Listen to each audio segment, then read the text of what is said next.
Whoa, okay, I'm hoping you're as much a Home Alone fan as I am, maybe more so. So I thought we'd give fingerpicking it a little bit of a go. So you're going to notice with this that the tune is there, but there are also a lot of passing notes. So what I mean by that are notes that are not in the tune. So here's the tune, you can hear the 3, and that note.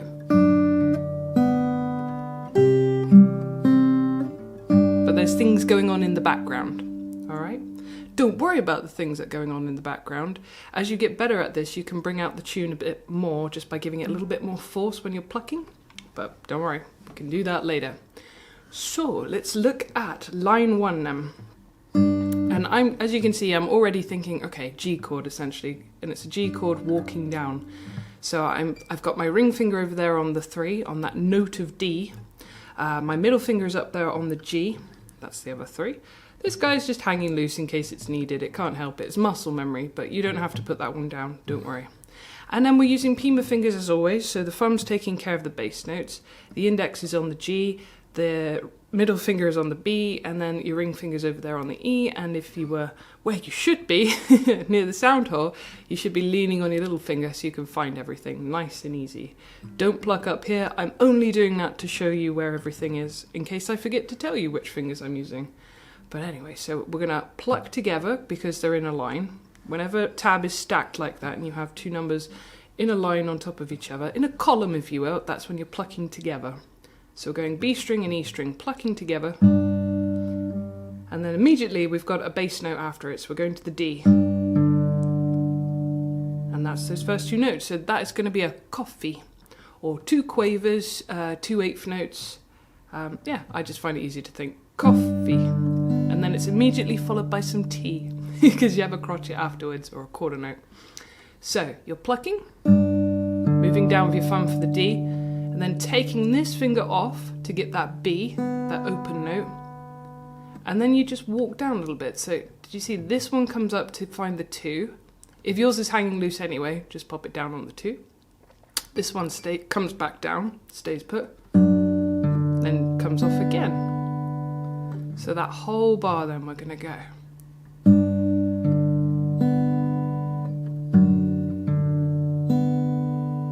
Ooh, I like it already. Let's do that one more time. This time I'll count you in to see if you can play along. So 1, 2, 3, 4.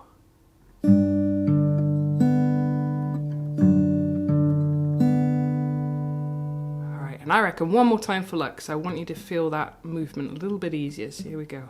1, 2, 3, 4.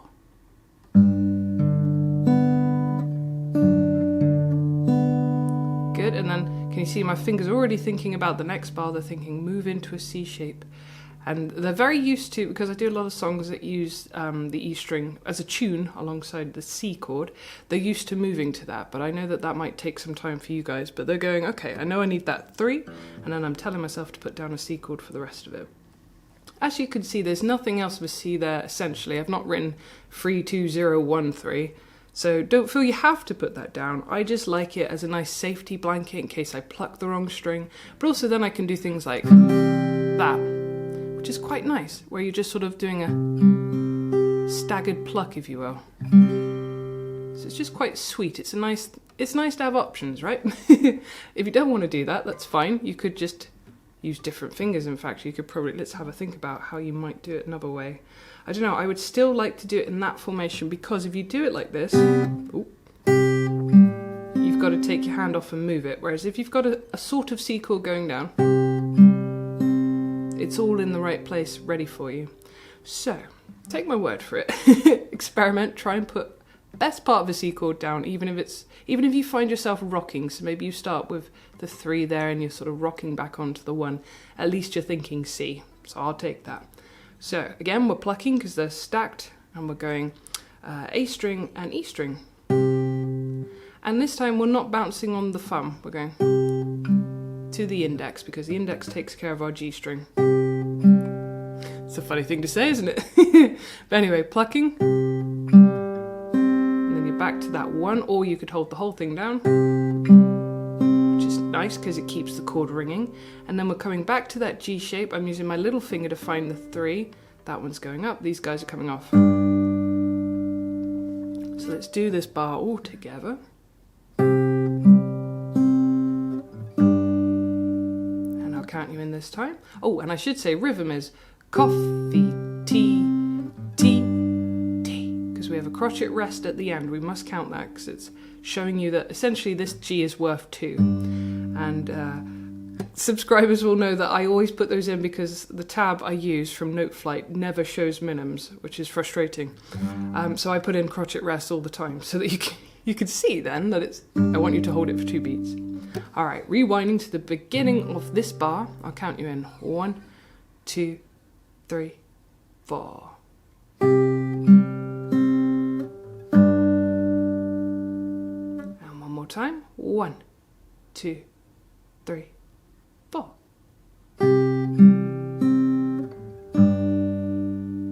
Nice. All right. Moving on. Don't worry, we will go back and revise those first 2 bars again in a minute, but let's move on first.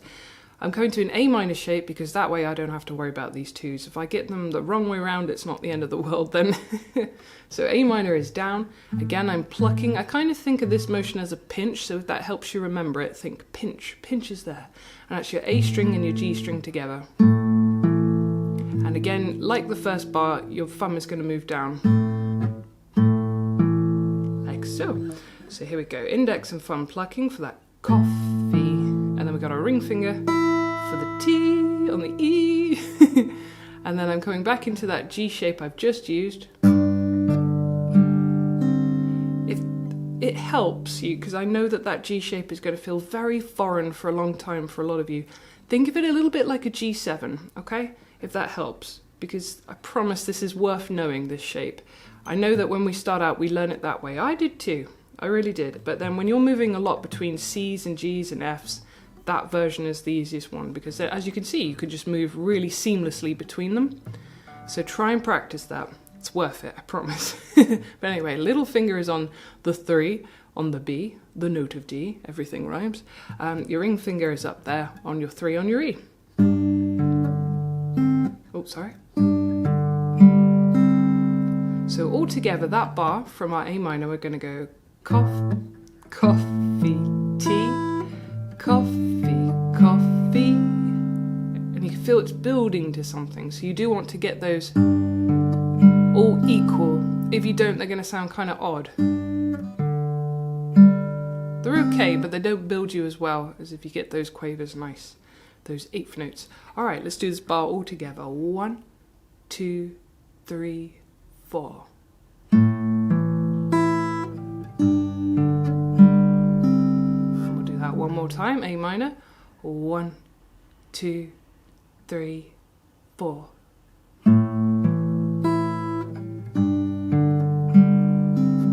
All right, and then we're coming into an E minor. Coming into an E minor shape. Sorry, I just realised my right hand snuck back. Oh, you naughty monkey. Let's do that bar one more time before we come into that E minor. So 1, 2, 3, 4. And then that E minor, I do put the E minor down, even though you can see the 2 is on the next beat. I pop it down just in case I hit the wrong thing, honestly. Or in case this one, maybe it plucks too vigorously, and if that one's not on, it's not the worst actually, I must admit it's not the worst. But you know what it's like, right? When you don't put down the chord and you hit the wrong note and you're like, why didn't I just do that? So just pop it down, it's your safety net. If you know it, you might as well use it. So you're going, plucking thumb and your middle finger together. And then just landing on the bottom of a D, if you like. You could put the whole thing down if you want to, but those are the important notes. So this is one where I wouldn't go like that because the brightness takes away from the tune. The actual note of the tune is that, you know, so if it goes higher than that, that kind of gets lost. But we want to hear that ba ba ba ba, not a ba ba ba ba. You know, you don't want to change the tune notes. That's a good general rule of thumb in music. Okay, let's do this bar a couple times together then. So I'm going for my E minor shape. You can play it that way or that way. It doesn't really matter at this point, guys. Whatever is easier for you. I think I might go with that way. So 1, 2, 3, 4. We got a coffee, tea, T. Let's do it again. I forgot to count the crotchet rest, didn't I? Must go T. 1, 2, 3, 4. And one last time. 1, 2, 3, 4. Nice. All right then. Let's do that whole line all together. You've come this far, you can do it. Hard part's over. All right, here we go. 1, 2, 3, 4.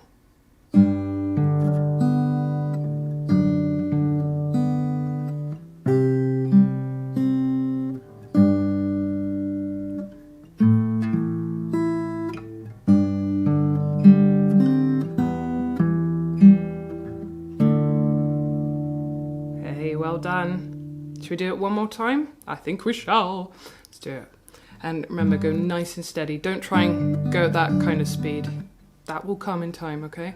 Might try and go a little bit slow. I know what I'm like for going too fast. So 1, 2, 3, 4.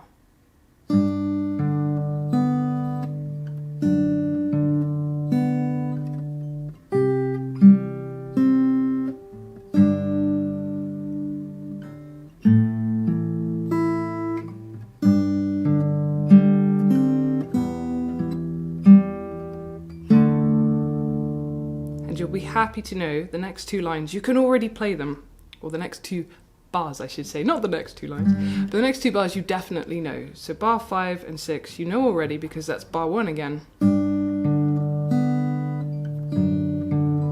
then bar 2. So here's the new stuff then. And now let's just analyze this. Now, first off, deep breath, don't panic. I know that this can look a little bit like, whoa, what did she just do? That's okay. If you look at the score, you're pretty much repeating this. So once you've got the 1 bar of this, you just copy paste, okay? We're going to have a little hammer-on going on. We're going to use some awkward fingers to do it. And the reason is, we want that sound of the C to keep resonating. We want to hear while this is going on. And I'll freely admit to you guys, sometimes I miss it, sometimes I just don't get it. Gosh, I'm so lucky today. This is the best I've played it all week. It just happens. Sometimes you'll miss it, sometimes that finger will jump onto that one. Don't worry, it's okay. It's more important that you're trying, you're building strength in your little finger as a result. You could try it this way, but as you can hear, your index is going to catch it when it's got the open note, and that's frustrating. And I don't want you to feel frustrated, so try it this way. There's always other ways of doing it, but just try it my way. So we've got our ring finger on our note of C, on our A string, 3rd fret, plucking with the G string together. Hold it down. Must hold it down, okay? I know that's easier said than done, but try and tell it to stay put. So that goes. And then we're going to pluck with our ring finger, hammer on with our left hand to 2, and then our little finger on 3.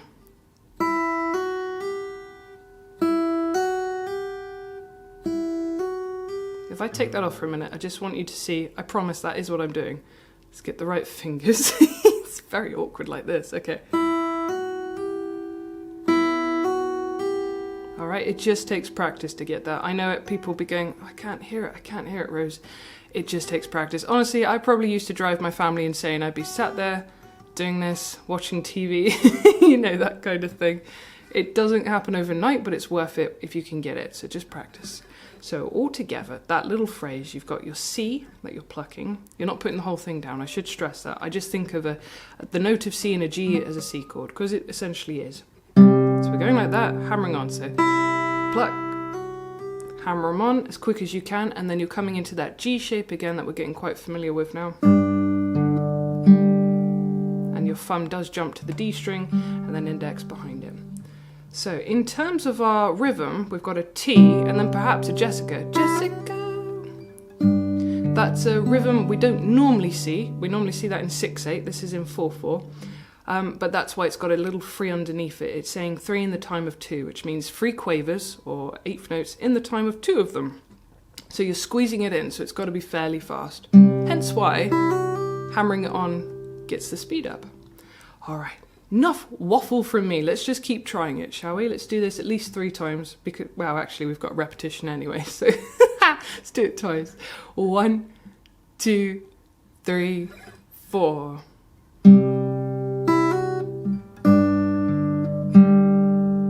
right, let's do it again. 1, 2, 3, 4. So we've got tea, Jessica, coffee, tea. Right? And then, as I said, the next bar is exactly the same. So we go. And then we do it almost exactly the same in the next bar as well. Bar 9, we've got a... But we've got one more note. So it's sort of becoming a G add 4, sort of that, if you're familiar with that chord. If you're not familiar with that chord, think of it as G7, but up 1 with your index, okay? So let's do that little run again. So that's going from bar 7 up to bar 9. So all 3 of these bars essentially that do that. Here we go. Counting you in, we're going to keep going. 1, 2, 3, 4.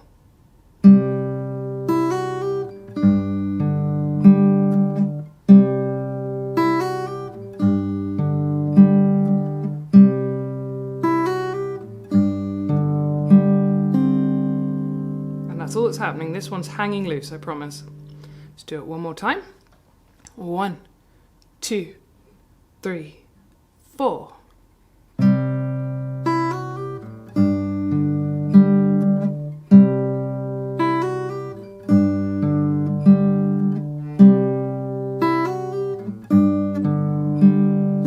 then we've got an E minor. This one you could not put it on, or you could put it on just in case. Or you could go, which is quite beautiful, I must admit. Quite like doing that. So I'm just dragging my thumb down with an E minor chord. Could be like that. Doesn't matter how you play it. I would just recommend popping it down because it's a little bit more interesting than going, I know that's what I've written, but you know how we like to tweak. And then we've got a D as well. And again, with this D, I wouldn't go all the way down, because you lose something of the punchiness of the tune, that tune note, which is that note of A over there. We want it to sound just nice and deep.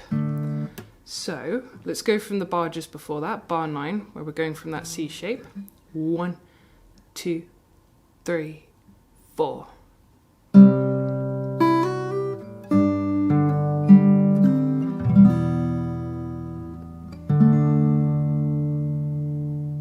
And that is essentially it.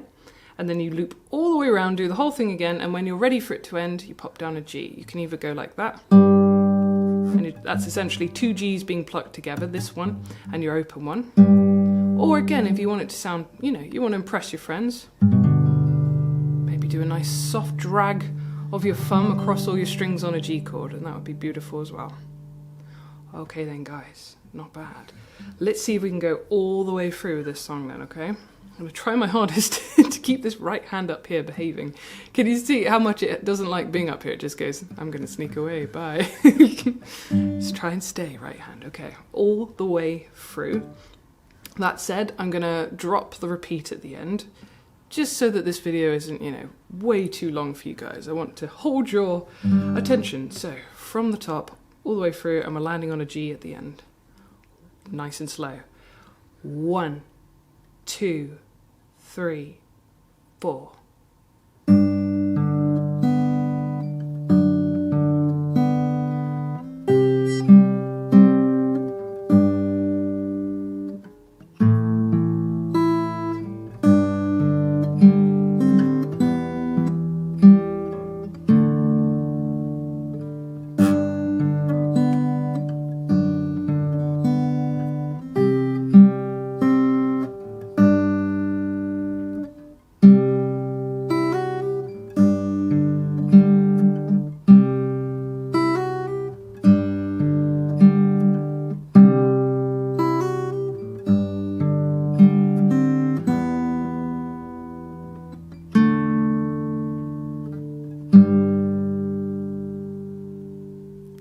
Well done.